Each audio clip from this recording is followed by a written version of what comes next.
Je suis actuellement avec Étienne Klein, philosophe des sciences et directeur de recherche au CEA, et Gérald Bronner, sociologue à Paris Diderot, c'est ça? Paris Diderot? Paris Diderot, bon ça va. Alors on va poursuivre le débat qu'il y a eu à l'instant sur l'avenir de l'humanité, se résume-t-il à la Terre? En gros c'était ça. Hein. Donc vous avez eu deux avis très différents, c'est-à-dire qu'Étienne, toi tu pars du principe que l'humain est géocentré, c'est-à-dire qu'il a évolué sur Terre et qu'il doit continuer à évoluer sur Terre, sinon c'est plus humain en fait, ou en tout cas l'humanité va évoluer en tant que définition. Et Gérald, vous partez du principe qu'il faut absolument, pour une question morale, comme on a la chance d'être conscient et intelligent, de perpétuer cette conscience et cette intelligence le plus longtemps possible. Est-ce que j'ai bien résumé? Pour moi, ça va. Pour moi, ça va, mais il faudra compléter. Ah, je t'écoute. Non, mais je pense que on est d'accord sur un point, qui d'ailleurs, c'est la fameuse phrase de Keynes, l'économiste, qui disait « à long terme, nous serons tous morts ».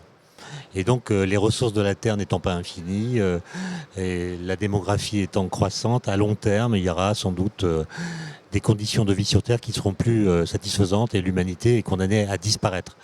Quand, j'en sais rien, mais en tout cas, on ne peut pas extrapoler à l'infini l'idée d'une survie de l'humanité. Parce que de toute façon, l'univers lui-même n'est pas fini. Et donc la question, c'est est-ce qu'on doit transporter notre humanité ailleurs pour la prolonger, ou bien est-ce qu'on doit maintenir les conditions d'une vie continue et possible sur Terre le plus longtemps possible? Alors, il y a un compromis sur lequel, d'ailleurs, on a fini par converger, c'est qu'on doit faire en sorte que ceux qui espèrent pouvoir quitter la Terre, en allant soit sur une autre planète du système solaire, soit sur une exoplanète, ce à quoi je ne crois pas personnellement, parce que la plus proche est à 40 années-lumière. 4 en fait. 4 années-lumière, mais peu importe. Proxima du Centaure. Ça veut dire que c'est des millions d'années de voyage pour espérer l'atteindre, sans qu'on sache à l'avance si elle possède une atmosphère. Sauf si on envoie une petite sonde avant pour aller, par exemple, pour Proxima du Centaure, c'est faisable en une génération, en l'espace d'une vie humaine. Combien de temps la réponse? Et est-ce qu'on saura s'il y a de la nourriture? Est-ce qu'on saura s'il y a une atmosphère respirable? Est-ce qu'on connaîtra les doses de rayonnement cosmique? Ça, il faudra l'étudier comme on étudie Mars, la Lune ou les autres planètes. On voit quand même que c'est pas simple du tout. Ça prend du temps. Et ce pari doit être imaginé, doit nourrir notre imaginaire, doit même mener à des actions pour voir s'il est possible. Mais on ne peut pas voir dans cette possibilité notre seul destin possible. Au moment où nous comprenons que notre Terre est astrophysiquement banale, il y a d'autres exoplanètes, peut-être pas strictement identiques à la Terre. Par les méthodes de détection, on ne connaît pas la masse des exoplanètes, donc on ne connaît pas la gravité à leur surface. Est-ce que notre corps pourrait survivre à une gravité différente de celle qu'il y a sur Terre? Longtemps? Personne n'en sait rien. Ce sont des questions ouvertes. Donc il faut explorer cette possibilité. Mais aussi, au moment où on découvre que notre planète est astronomiquement banale, comprendre qu'elle est peut-être unique pour nous. C'est-à-dire que c'est la seule planète à laquelle nous soyons adaptés.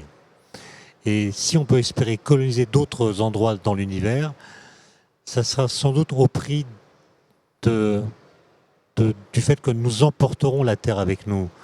L'air qu'on respire, les nourritures qui nous sont habituelles, etc.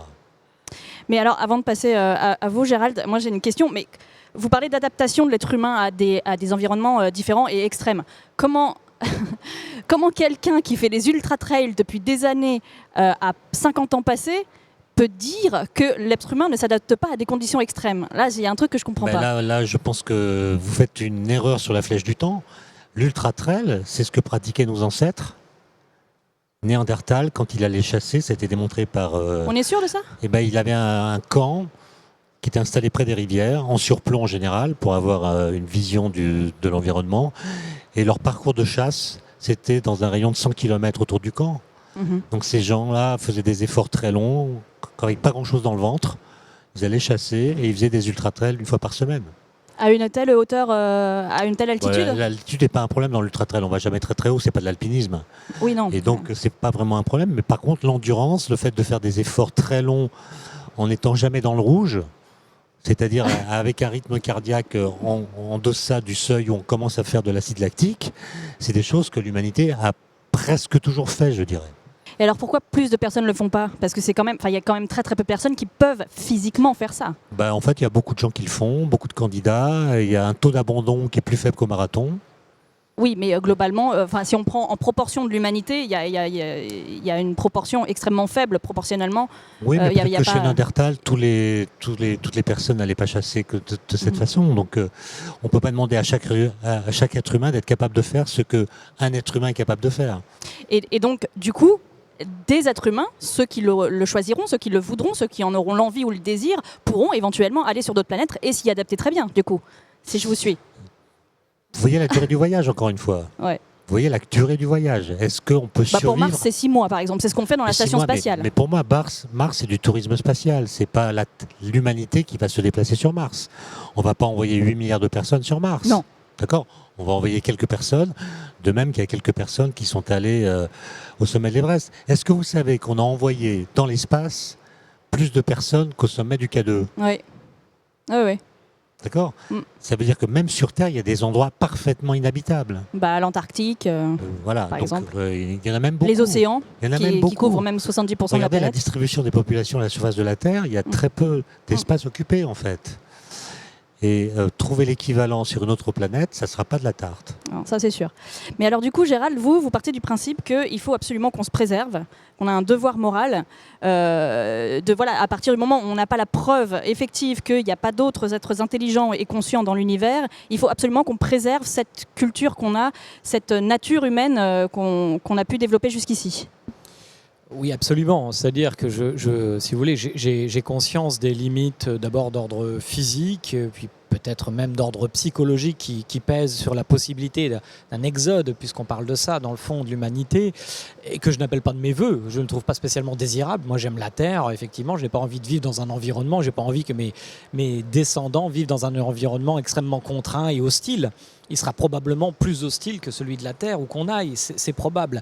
Je ne me pose pas la question en ces termes, je constate tout simplement que notre Terre, que nous aimons, elle a un temps malheureusement de péremption en quelque sorte. C'est-à-dire que dans 1 milliard d'années, il n'y aura plus de vie sur Terre, il n'y aura plus une goutte d'eau. Et probablement qu'il n'y aura plus de vie sur Terre bien avant, n'est-ce pas? Ouais. Peut-être même que cette Terre, c'est arrivé plusieurs fois dans son histoire, sera percutée par un objet géocroiseur qui anéantira pratiquement toute forme de vie, et a fortiori l'humanité. Ou du supervolcanisme, ou tout ça en même temps. Ou toute une série, bon, je ne suis pas du tout catastrophiste comme vous le savez, hein, mais il faut avoir cela en tête si on veut raisonner rationnellement. Le problème, c'est que la rationalité dans cette question, elle est prise entre le marteau et l'enclume.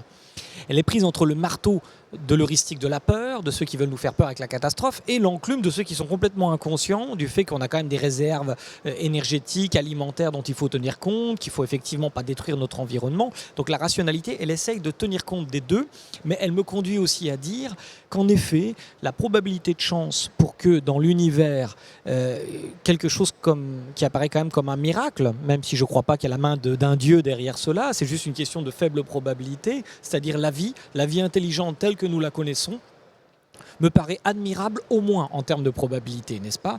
Alors ce n'est pas forcément étonnant compte tenu de la taille de l'échantillon de l'univers, hein, qui est quelque part de la vie sur Terre. Peut-être même, certains disent qu'il y en a probablement ailleurs. Alors là aussi, on peut discuter de la question, je ne suis pas compétent sur ce point, mais en tout cas, il y en a ici. Et les conditions de la perpétuation de cette vie me paraissent être quelque chose comme un impératif moral. Sous quelle forme cette vie va se perpétuer quand il n'y aura plus possibilité de vivre sur notre planète? Je n'en sais rien. Est-ce que ça sera sous la forme d'un exode planétaire vers les exoplanètes? Évidemment, c'est risible vu d'aujourd'hui, compte tenu des limites technologiques et des limites physiques même, telles que nous connaissons les lois de la physique. Ça peut paraître risible, mais ce ricanement pourrait être aussi une intimidation à explorer le possible. Et je crois que ça serait un dessèchement de ce qui fait notre humanité. Peut-être qu'en effet, la perpétuation de la vie se fera sous d'autres formes, sous la forme de la préservation, sous forme d'information, que sais-je, comme le rêvent les transhumanistes. Je n'en sais rien. Même l'hypothèse transhumaniste de téléchargement de la conscience me paraît aujourd'hui ubuesque, tout autant peut-être que celle d'un voyage vers les exoplanètes. Mais je crois que tout de même, ce serait désespérant en enserrant le présent, de désespérer le futur. En d'autres termes, tout ce que je dis, c'est qu'il n'y a pas de plus grand risque que de ne pas en prendre. C'est le destin de l'humanité de tenter quand même sa chance, même si la probabilité de chance de réussite, elle est très faible. Alors, vous parliez du transhumanisme, mais le transhumanisme, le problème, c'est qu'à chaque fois qu'il propose des choses, c'est quand même lié à l'énergie. C'est-à-dire que stocker une conscience dans une machine, il faut la fabriquer. Une machine, il faut de l'énergie pour qu'elle continue à fonctionner. Enfin, tout est comme ça, même si on disparaît, nous, en tant qu'être physiologique, même si nos corps physiques disparaissent, les machines seront là, mais il faudra toujours les alimenter en énergie. Donc on peut imaginer la perpétuation de la vie, raisonnons avec les transhumanistes, sous forme d'information qu'on enverrait ailleurs. Et sous cette forme-là, le voyage entre planètes poserait beaucoup moins de problèmes, puisqu'il n'y aurait pas les contraintes physiques telles que nous la connaissons, et la possibilité ensuite, mais avec une ingénierie qu'on n'imagine pas du tout aujourd'hui, que cette vie se développe là où elle serait envoyée. Ça paraît totalement fictionnel, évidemment, et ça fait sourire, mais je ne vois pas comment on pourrait raisonner autrement si on accepte cet impératif, encore une fois, absolu du maintien de la vie, et en particulier de la vie intelligente. Tout à l'heure, vous discutiez tous les deux de la notion de progrès et d'innovation, enfin l'un qui a remplacé l'autre. Et Étienne, vous disiez qu'il faudrait redonner un mot, un terme à cette idée de progrès. Alors c'était les lumières, ensuite ça a été la chaleur. Est-ce qu'on ne pourrait pas justement parler d'énergie aujourd'hui, puisque avec tous ces problèmes énergétiques, et puis l'énergie qui sera vraiment un grand enjeu à terme, là, dans le futur proche et moyen de l'humanité, l'énergie, ce ne serait pas une bonne idée? Alors ce que je voulais dire, c'est que si on croit au progrès, on doit soumettre l'idée de progrès à l'idée même de progrès. C'est-à-dire, on doit faire progresser l'idée de progrès en l'adaptant à ce que nous avons compris depuis que cette idée a été formulée par les philosophes des Lumières au XVIIIe siècle. Et donc, en effet, il y a eu plusieurs phases dans cette histoire. La phase des Lumières où on associe de progrès à l'idée de lumière, puis la chaleur au XIXe siècle. Puis depuis, il n'y a plus vraiment de symbole auquel on l'associe. L'énergie, c'est une bonne idée, mais comme l'énergie nous pose des problèmes, associer le progrès à l'énergie serait donner à l'idée de progrès une image plutôt négative.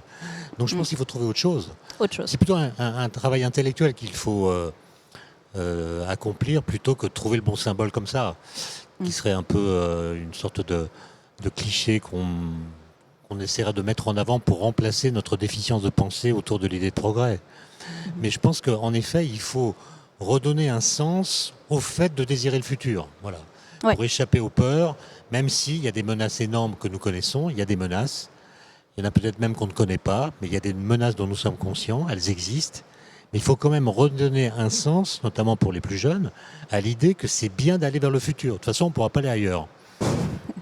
Mais du coup, comment on peut dire ça et dire en même temps l'humanité va mourir et on ne peut rien y faire, et donc du coup, ça ne sert à rien d'aller sur les autres planètes? Vous savez que vous allez mourir aussi. Je fais l'avocate du diable. Vous savez que vous allez mourir, est-ce que ça vous empêche de vivre? Non, bien sûr, mais au contraire, j'ai envie de faire plein de choses. Est-ce qu'au contraire, la perspective de la mort n'est pas une perspective sur laquelle notre pensée peut faire rebond pour alimenter son élan vital? Oui, c'est pas faux, C'est parce que nous savons que nous allons mourir un jour que nous faisons des choses chaque jour qui remplissent notre vie d'une façon d'autant plus intense que nous savons que c'est provisoire. Mais ça dépend des gens, ça aussi. Gérald? Justement, là j'ai un point de désaccord aussi. Je suis tout à fait d'accord avec l'idée que, heureusement que nous sommes amnésiques sur le fait que nous allons mourir, sinon nous ne pourrions rien faire. Mais précisément, ça c'est vrai au niveau d'un individu. En revanche, je pense que l'humanité n'a pas le droit à cette amnésie et qu'il faut qu'elle ait clairement conscience que dans un lointain futur, un certain nombre de choix cruciaux doivent être faits dans le présent et qui relèvent de la prise de risque précisément. Donc je pense qu'on ne peut pas raisonner de la même façon pour un individu et pour un collectif, quoi. Et c'est bien vrai que si on avait toujours la conscience de la mort, on ne ferait jamais rien. La vie n'aurait aucun sens. Donc il y a un dispositif biologique en quelque sorte qui est très bien fait dans cette amnésie. Mais en fait, on peut se rejoindre sur un autre point. C'est que pour que l'humanité envisage un projet qui la déplace, au moins en partie, ou bien la transforme, il faut que l'humanité sur Terre soit suffisamment en forme pour accomplir ce projet. Et donc il faut que les conditions de vie sur Terre soient suffisamment accueillantes et prodigues pour qu'une telle ambition puisse prendre place dans un projet collectif. Si on veut envoyer une partie de l'humanité sur une exoplanète, il faut sur Terre des dispositions très efficaces qui permettent de rendre la chose possible.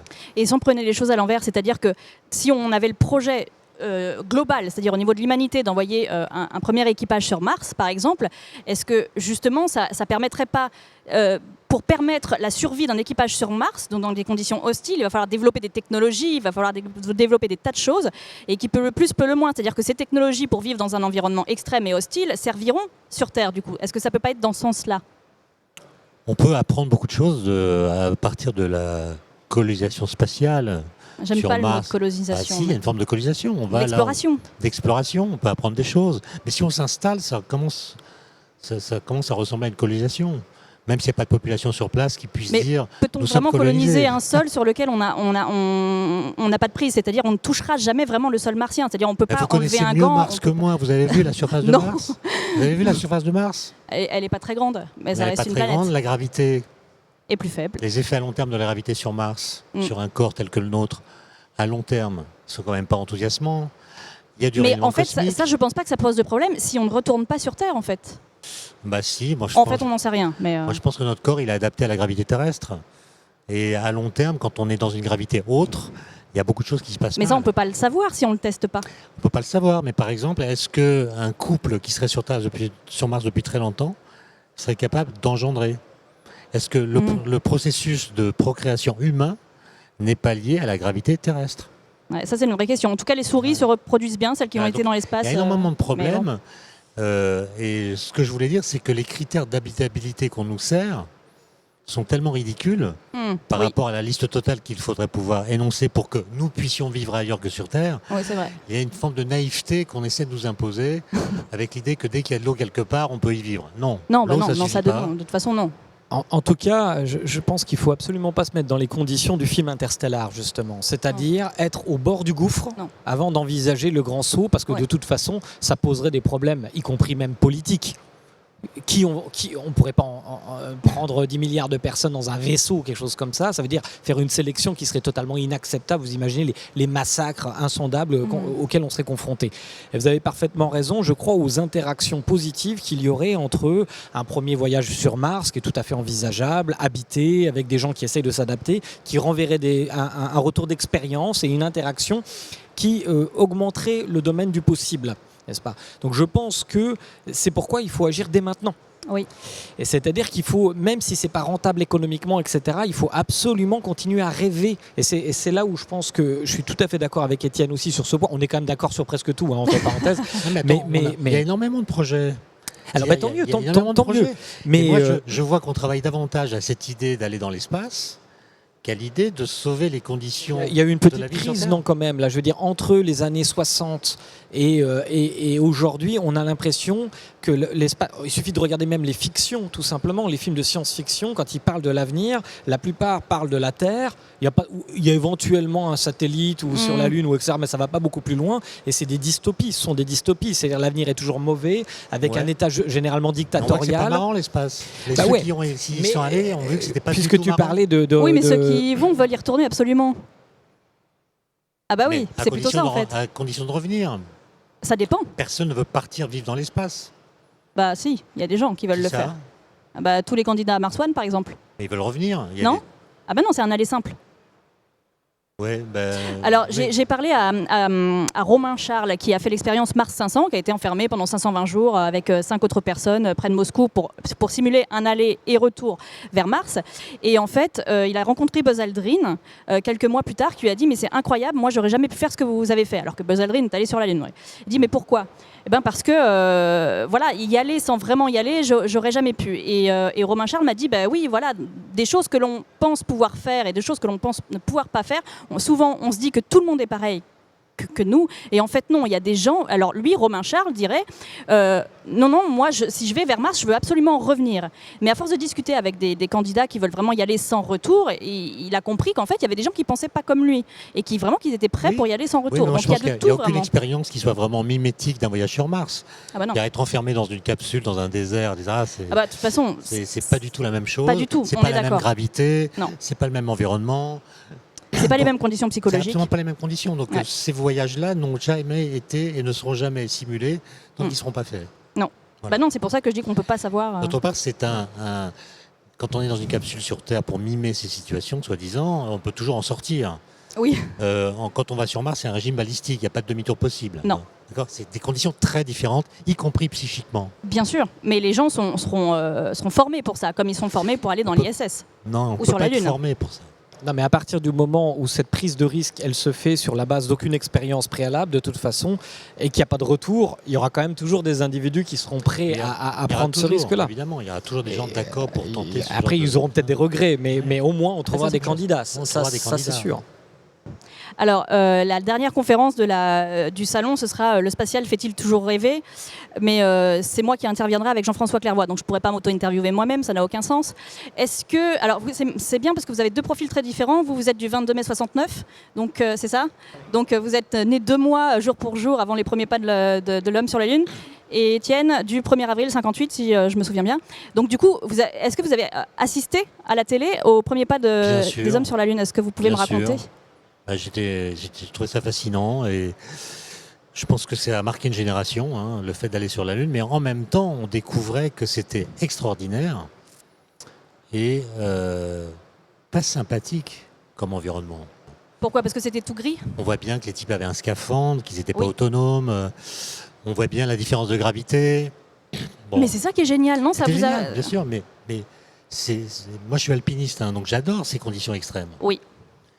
Mais je ne vais pas me arrêter 20 fois, je n'irai pas vivre au sommet du K2 parce que c'est impossible. Et pourtant, des gens l'ont fait. Et je pense que, encore une fois, nous pouvons transporter l'humanité sous quelque forme que ce soit, en dehors de la Terre, à les conditions que ce ne soit pas l'humanité que nous connaissons. Oui. Voilà. Bah, on se rejoint soit parce qu'il y hein. aura des variations physiques, soit parce qu'il y aura des variations psychiques. Il va falloir évoluer. L'humanité telle qu'elle est ne peut pas demeurer telle qu'elle est ailleurs que là où elle est. Ah mais on est d'accord là-dessus. Mais on en voit déjà un peu de nous avec les signaux électromagnétiques, la radio, enfin tout ce qu'on émet de toute façon. Et alors vous n'avez pas évidemment assisté au premier pas de l'homme sur la Lune, vous étiez trop jeune. J'ai entendu ma mère applaudir sans doute dans le ventre. Mais du coup, alors, Étienne, le spatial vous fait pas rêver? Si je résume bien. Mais confondez pas tout. Hein. Moi, j'ai rêvé d'aller dans l'espace. J'étais candidat pour être astronaute. Ah, mais oui, c'est vrai. On a choisi Claudia Ignoré à ma place pour des raisons évidentes. Mais je rêvais d'aller dans l'espace. D'ailleurs, un jour, j'ai rêvé que j'étais dans l'espace. J'ai fait un rêve dans mon sommeil. J'étais dans une navette spatiale et ce rêve était magnifique et ça m'a guéri de ce désir d'y aller. J'ai plus envie d'y aller parce que j'ai l'impression d'y avoir été. Ouais. Donc je rêve de l'espace, c'est pas du tout ça c'est pas le message contraire que j'essaie de diffuser. Je pense que nous devons travailler à l'idée que peut-être nous n'irons jamais sur une exoplanète. On est d'accord. Est-ce que le spatial vous fait rêver, vous? Toujours. Est-ce qu'il vous fait toujours rêver, si tant est qu'il vous ait fait rêver un jour? Non, oui, je suis assez banal de ce point de vue. J'aurais rêvé, moi aussi, me porter candidat, mais je n'avais aucune des caractéristiques, ni psychologiques, ni physiques, sans doute. Je rêverais d'aller dans l'espace, mais c'est assez banal. Et effectivement, j'ai peut-être un côté encore un peu old school, c'est-à-dire que moi, je suis plutôt SF, space opéra, que SF dystopie. Même si je suis très client aussi de la, comment dirais-je, de l'imaginaire dystopique. Mais ce qui me frappe surtout, ça je l'ai écrit dans pas mal de livres, c'est le caractère pusillanime de la mentalité contemporaine. Et ce qui, d'abord, je la trouve un peu désespérante parce que je trouve ça pas très marrant de penser comme ça. Mais en outre, j'ai essayé d'avancer un certain nombre d'arguments pour dire que c'était extrêmement dangereux pour notre avenir commun.